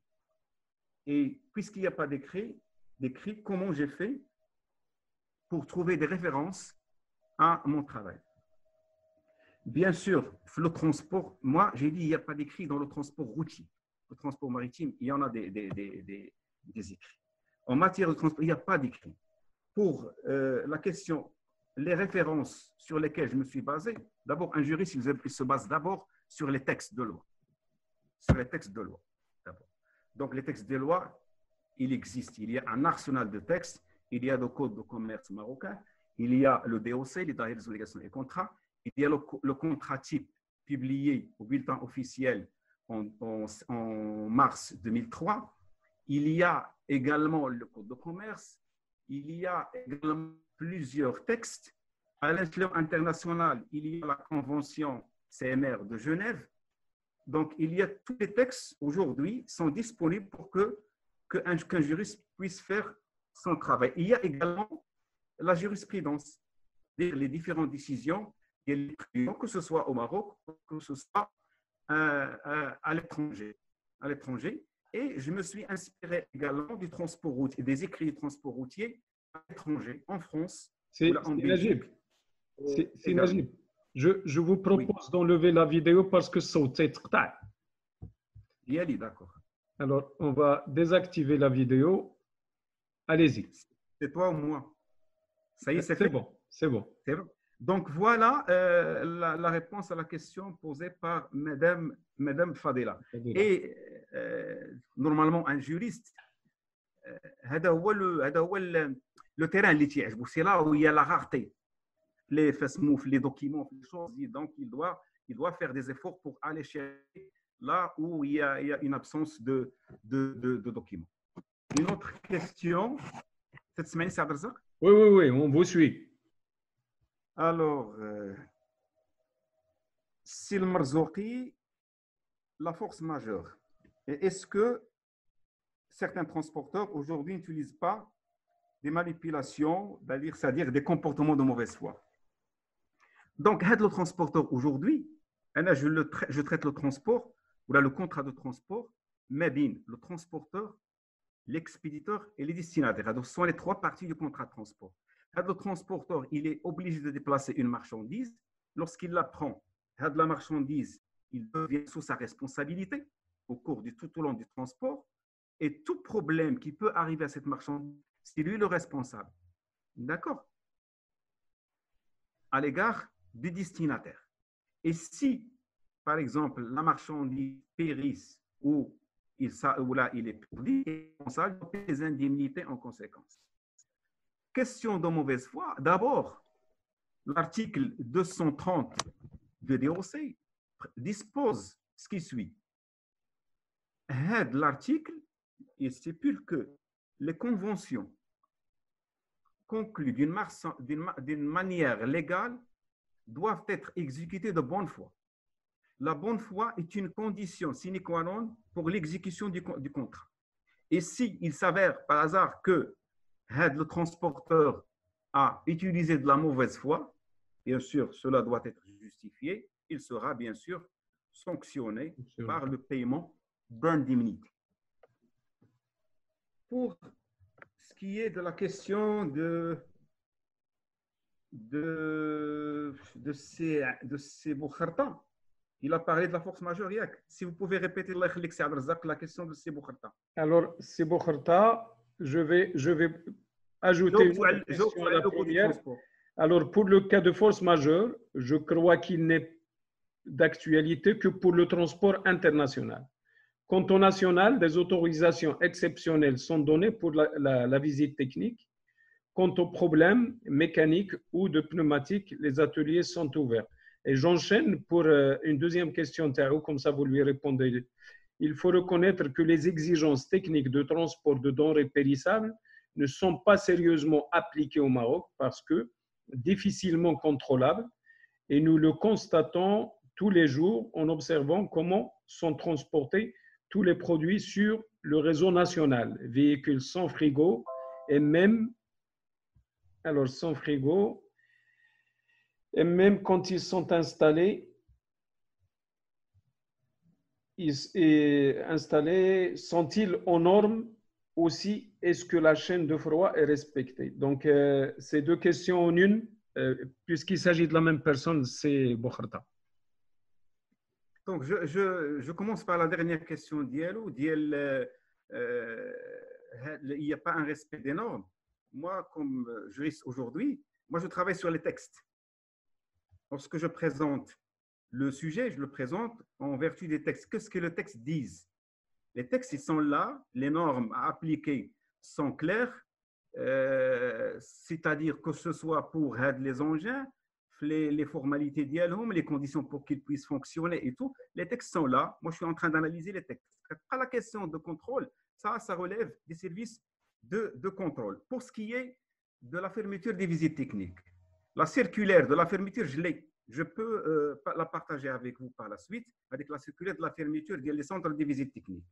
Et suite à cela, parce que en même temps, moi, c'est-à-dire j'accompagne les problèmes d'IL Home vis-à-vis de l'administration. Dernièrement, j'ai envoyé une lettre le ministre du Transport et également au directeur de l'Agence nationale de la sécurité routière, leur présentant les problèmes qui se posent à travers, suite à la fermeture des centres de visite technique. Bien sûr, aujourd'hui, quelqu'un qui peut, par exemple, qui est dans l'obligation aujourd'hui de faire de la visite technique, il ne peut pas la faire. Aujourd'hui, au Maroc, c'est-à-dire les instructions sont données à la police et à la gendarmerie, même si moi, je ne suis pas tout à fait d'accord de la mesure, la visite technique, c'est une disposition prévue par une loi, un texte de loi, et on vient et on la change par une circulaire. C'est grave. Constitutionnellement, c'est très, très grave. Très bien. Voilà, ça fait mal au cœur, les choses. Très bien. Pour ce qui est des unités de pneumatique, je n'ai pas dit que les unités sont fermées. Que les unités, ou bien il y a les unités qui sont fermées par la volonté c'est-à-dire des décideurs, des unités. Et un juriste, il ne travaille pas seulement lorsqu'il y a un cas qui est posé, mais il anticipe. Il essaie d'imaginer des cas qui peuvent être posés et il leur trouver des solutions pour qu'on ne tombe pas dans des problèmes. D'accord? Je ne sais pas si j'ai d'autres questions. Zida Si Abdelrazak, il a d'autres questions? Alors, عندي la question du professeur Ahmadi, qui rejoint un tout petit peu ce que vous venez de dire. Une question relative aux petits transporteurs, ceux qui distribuent des marchandises à l'intérieur d'une ville. Comment cela passe en cette période d'épidémie? Comment le contrôle est-il assuré? En même temps, si vous permettez, c'est Merzouki, je vous donnerai la parole, Menbel. Merci. Je vous la donnerai tout de suite. Alors, c'est bon. C'est Hassan Lamri. Le facteur confiance est important pour le bon déroulement du transport. S'il vous plaît, un petit mot sur la situation de ce secteur en ce qui concerne les denrées agricoles destinées à l'export, fraises, pommes de terre, etc. Donc, je vous donnerai la parole. Question de Nihmou, Hassan. Je ne l'ai pas vu. Mais il ne me l'a pas demandé. C'est Ahmed Lamrani. Peut-on avoir les références de votre livre pour pouvoir se le procurer? À Oujda, nos étudiants de master agroalimentaire suivent un enseignement sur les normes logistiques et transport des denrées alimentaires. Serait-il possible d'indiquer la référence du livre ou de mettre à leur disposition de copies en version électronique? Merci, c'est Lamrani, coordonnateur du Master Agro, Université d'Oujda. Voilà, donc je vous j'ai pas vu la question de Si Hassan Mehmou, j'ai rien vu. Par contre, je donnerai la parole, Silfdé tout à l'heure. Je donnerai la parole si Znifi, il a une question tout de suite. Tab'u Si Iflah, puis Silfdé. Si Znifi, à vous la parole. C'est Hassan, صيفط لي la question تاعك s'il te plaît pour pouvoir la passer ou là je te donne la parole pour la. C'est Abdallah Znifi. Allô? Oui, Moulay, allez-y. أهلا، السلام عليكم. السلام عليكم. Ustad Ben Haddou, toutes mes félicitations, comme ils l'ont dit, mais les gens qui m'ont précédé. Donc, c'est un sujet très complexe et aussi c'est un sujet qui traite un domaine qui est très nouveau au Maroc. Donc, qui est très, très nouveau. Donc, on a commencé le transport frigorifique et la chaîne ou même le transport sur température dirigée que dans les années 98, à l'époque où il y avait encore l'ONT. Donc, et nous, on a copié l'expérience c'est-à-dire des Européens. À vrai dire, Anna, moi, je sais pas j'ai beaucoup de questions au Canada, ou lequel j'essaierai de donner en tant qu'opérateur en matière de transport frigorifique, et en même temps répondre à certaines interrogations des intervenants. Il faut dire, Allah ساتر في هذه la chaîne de froid, donc il n'y a pas de respect de la chaîne de froid. Allah ساترنا وربيو هذا اللي كاين. Il faut pas le respect, il n'y a pas de respect. Il n'y a rien. Et ça, il faut le dire. Moi, je le constate. الحاجة الثانية هو أنه غير فاش حافظنا الله في هذه القضية في هذا لو ترونسبور باسكو tout est soumis à la cuisson et la cuisson واخا même la température il est altérée. La cuisson, il fait son travail, la nature fait son travail et il nous protège plus ou moins. Heureusement qu'on mange c'est-à-dire que ce qui est cuit. Mais actuellement, si on faisait ça, nous aussi, le tartare ou la hadi, راه كان ما تكونش كورونا، تكون أكثر من كورونا هنا في المغرب. الحاجة الثانية أنا هذا في قضية actuellement il y a une avancée. Donc on a commencé à opérer dans ce domaine. Et on s'est donné beaucoup de mal à trouver le matériel, donc on commence à acheter le matériel. Mais au niveau le plus important, c'est-à-dire le pilier, le pilier de ce secteur, qui est le chauffeur actuellement, et toute la réussite ou l'échec de l'opération. L'élément humain, on ne lui a pas donné ce qu'il faut au niveau c'est-à-dire une formation pour le transport en matière de température, transport sous température dirigée. Actuellement, moi je vous le dis, des chauffeurs عندي تيقول ليه le chargeur ديروا à moins 18 او ديروا à plus 18. ما تعرفش هو من الموا تعرفوا غير 18، ما تعرفش هذاك لو سين دو موا تيبقى يورك ديال او ليو دو بلس 18 تيدير لا موان 18 وتتمجد. امتى تكون لا سيربريز ملي تتوصل هنا تحط تلقى كل شيء لي سورجولي. انا راه درت لي 18 وتيقول لك انا ما تعرفش هذاك لو موا بقات هذاك. وما الا بقيت نحكي لك على هذا المصائب ما نحبسوش. Ouais, c'est important, Abdallah, d'avoir justement un professionnel praticien pour pouvoir faire un peu le parallèle entre le juridique et nous جابوا les textes de loi. Exactement. أنا تنا اليوم هو كما قال الأستاذ بن حدو. Je peux intervenir عند الرزاق سمومو. Je te donnerai la parole صلاح. أنا يمكن لي تقول لك ودي تقول لك أنا جيت غير بلي تكست وتنقول لك اللي كان تنقول له ودي حقيقة، ولكن لا براتيك و tout ce qu'on vit c'est autre chose. الحاجة الثالثة وغادي وهنا نختم مازال كاين في ما يتقال هادشي غير من ناحية دابا لو سويفي لا تراسابيليتي ا ديستانس هي aujourd'hui هي غير هو دو فيت كو نو سون دي ترونسبورتور تري اتوميزي تلقى ان ترونسبورتور خير كالكو ما il se compte sur le doigt de la main à part هادو qui détient des flottes plus de 20 هذا mais là 80% c'est des propriétaires qui ont une petite flotte de 2 à 3. Ils ne peuvent pas se permettre actuellement d'acquérir des applications qui leur coûtent cher quand même, parce que la traçabilité en temps réel, c'est un investissement. Et l'investissement, les coûts d'exploitation, ils ne s'en sortent jamais. Donc, des chargeurs qui sont très puissants, les domaines et tout ça, ils ont les moyens. Mais les télécharger عندهم je vais poser une question là le Sénagib. À l'insu même de transporteur, à l'insu même de chauffeur, il installe son mouchard à l'intérieur. Donc ce sont des petites clés d'USB qui sont installées à l'intérieur où il fait le suivi عنده.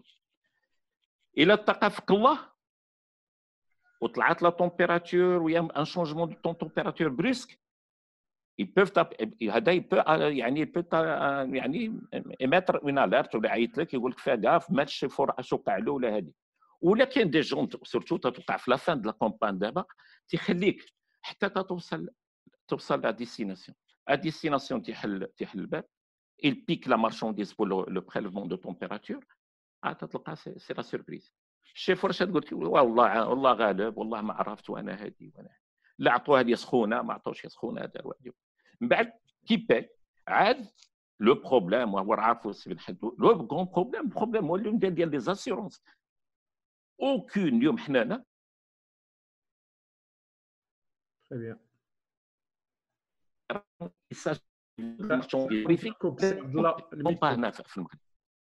كان غادي اذا كانوا الاخوان يمكن غنشد هذا وكاين الحديث طويل نخلي الاخوان هذا غير العنصر الاساسي في هذا هو اللي ما دارش التكوين ديالو هذا هو اللي كاين هذا ما دارش التكوين ديالو لان هذاك لو شوفور راه هو لو بيليي ديال هذا هو اللي عارف كال تومبيراتور حتى انا وحنا اليوم حنا انا في ميزوبيراسيون تنبغي ناخذ دي ديسبوزيسيون تنقول الشيفور ها كانت عندك ان ترمومتر على زير دي معاك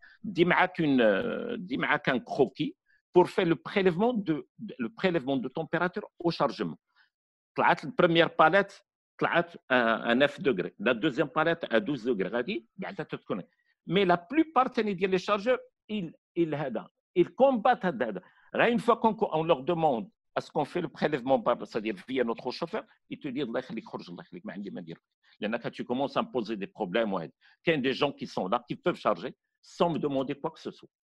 Quand on veut se prémunir, donc أنا تنوير أنا غادي غير على الله تنقول وغادي نمشي لهذا لو فواياج أنا يومين ولا 3 أيام وأنا قاعد في أكادير تنتسنى فيه ما عنديش تنولي قابل هذاك الشيء وغادي على الله وصافي تتقول لي اجي نلعبوا على التمبيراتور نديرها بلوس نعاود نزرع نعاود ندير بقى هذه وغادي ملي توصل راه هاز قلبك في بين يديك ما حدو غادي وانت نون بارلون با على لي ستيبول على لا تمبيراتور حتى توصل يقول لك راه انا حطيت راه ما كاين مشكل راه با د ريزيرف في الراتب عاد تدي اوف دونك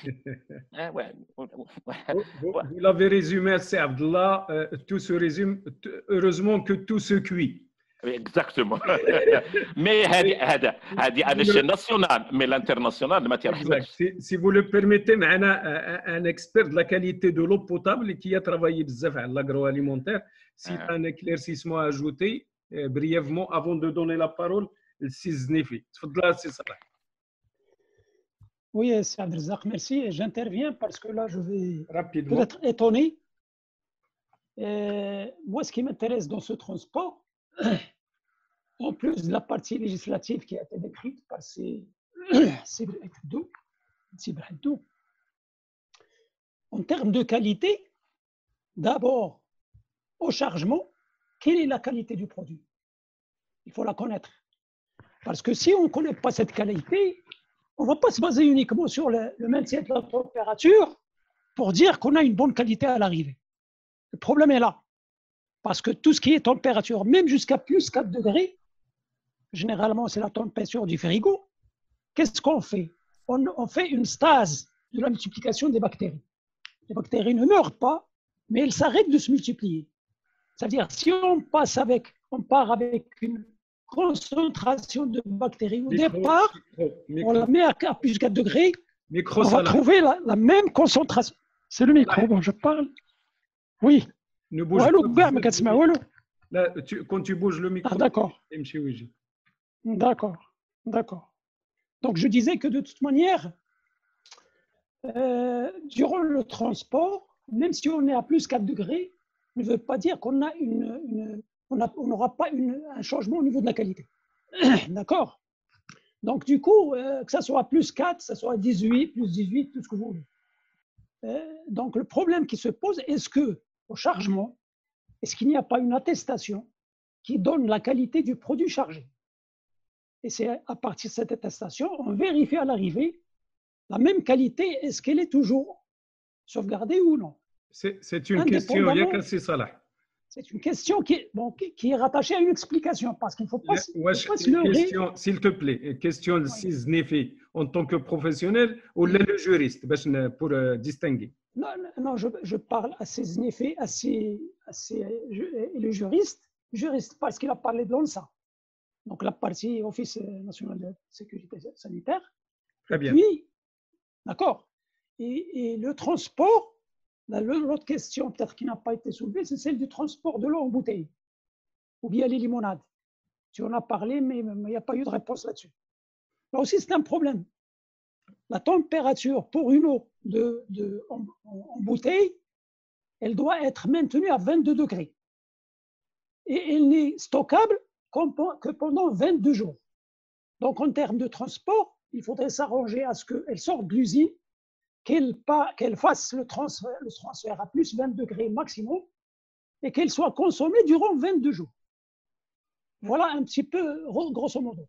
Sinon, si on rentre vers la limonade, c'est encore plus... Je vais me détailler beaucoup plus. Merci, c'est Salah. Je donnerai la question. Si Ifleh, je reviens vers Siznifi. Si Ifleh. Oui, monsieur Abdelrazak. Vous m'entendez? Ok, c'est Najib. Allez-y, Cédric. Oui, bonjour tout le monde. Tout d'abord, je tiens à remercier monsieur Benhaddou. Vous remerciez vous aussi, Abdelrazak, parce que vraiment, monsieur l'animateur est très réussi sur ce point-là. Merci. Je remercie aussi c'est Mohamed Ayashi qui m'a invité à ces réunions qu'on attendait avec impatience. Bon, à mon avis, la logistique émane de la souveraineté nationale. Pourquoi? Parce qu'avec toutes les mesures et les stratégies qu'on peut faire face aux crises, en l'occurrence cette crise de Covid-19, si cette logistique n'est pas à l'heure, toutes ces mesures-là ne valeraient rien.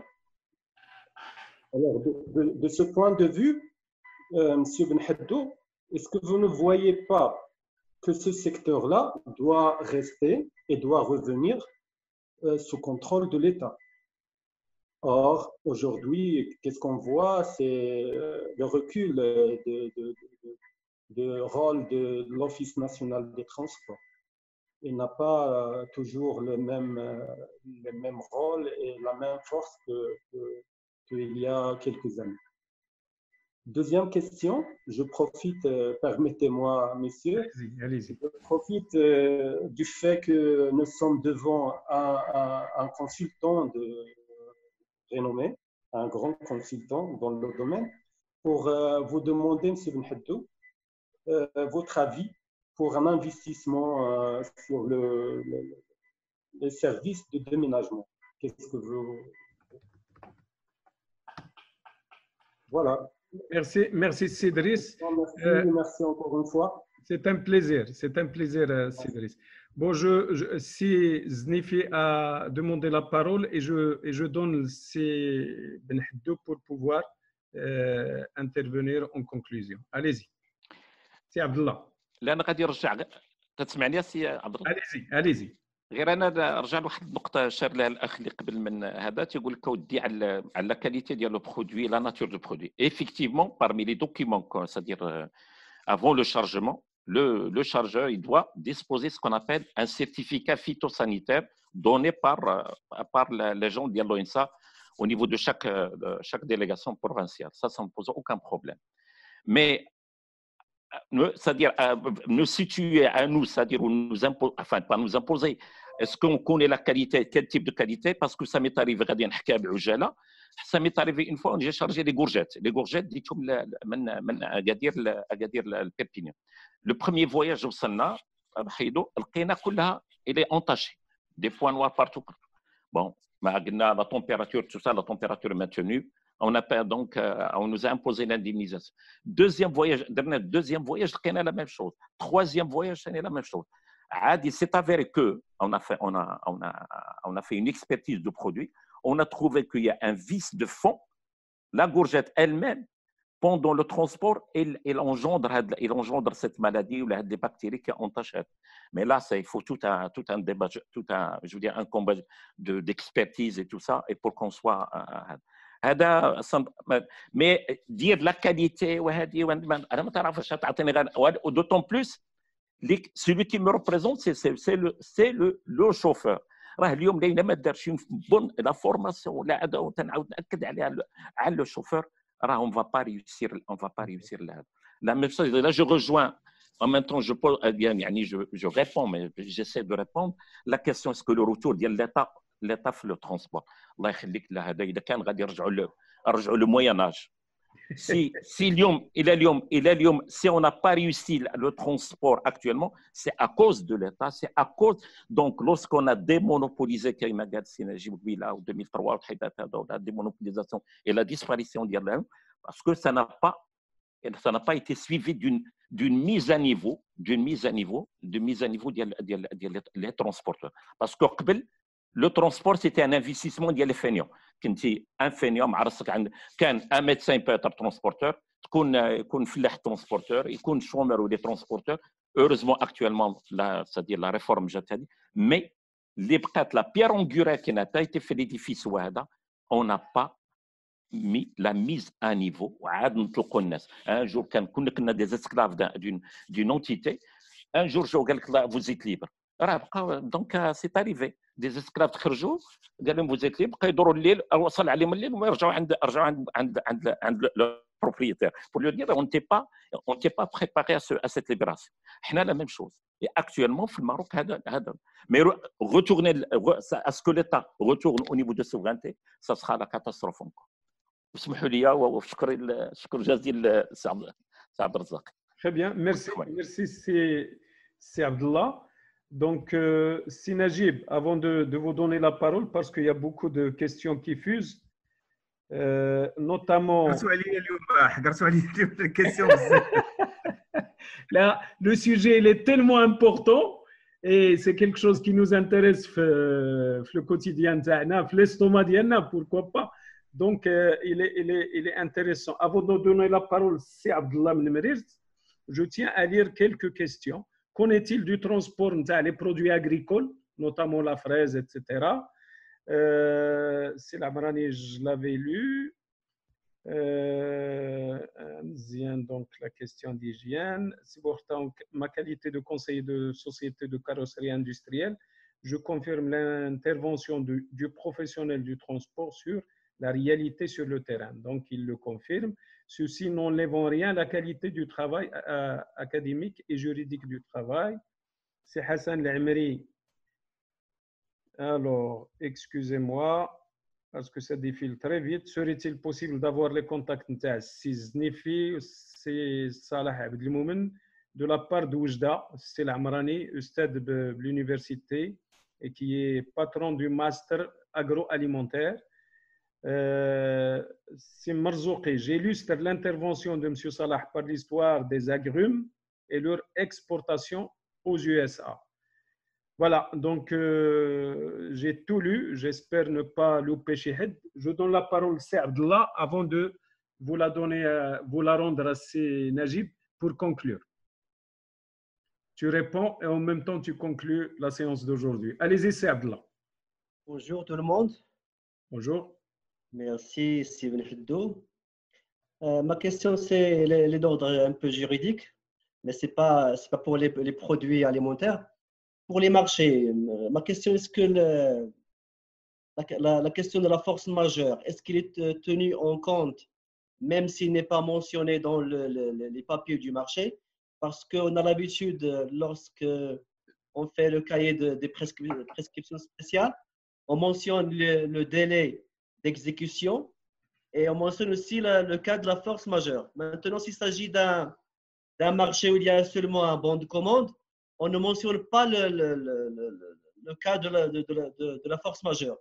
Est-ce qu'on va la prendre en compte? Et ma question aussi, parce que nous, dans l'association, on a un marché maintenant qui est conclu avec un fournisseur pour nous livrer du matériel agricole. Et on sait pour nous livrer la marchandise, les matériels agricoles avant le Salon international d'agriculture de Meknes. Mais jusqu'à maintenant, il nous a dit que c'est la semaine prochaine qu'on va faire la réception. Maintenant, le délai est passé. Comment peut-on justifier cette force majeure, même si nous aussi on est contrôlé par notre bailleur de fonds? C'est-à-dire comment il peut nous justifier cette force majeure, ou bien on peut se contenter seulement de la réception sans mentionner le cas de la force majeure? Et merci. C'est Abdallah, est-ce que vous pouvez répéter la deuxième question? La question, c'est… La deuxième, oui, la deuxième. La deuxième. La première, je l'ai notée. Oui, la deuxième, c'est qu'on a un marché maintenant. Le délai qu'on a mis, c'est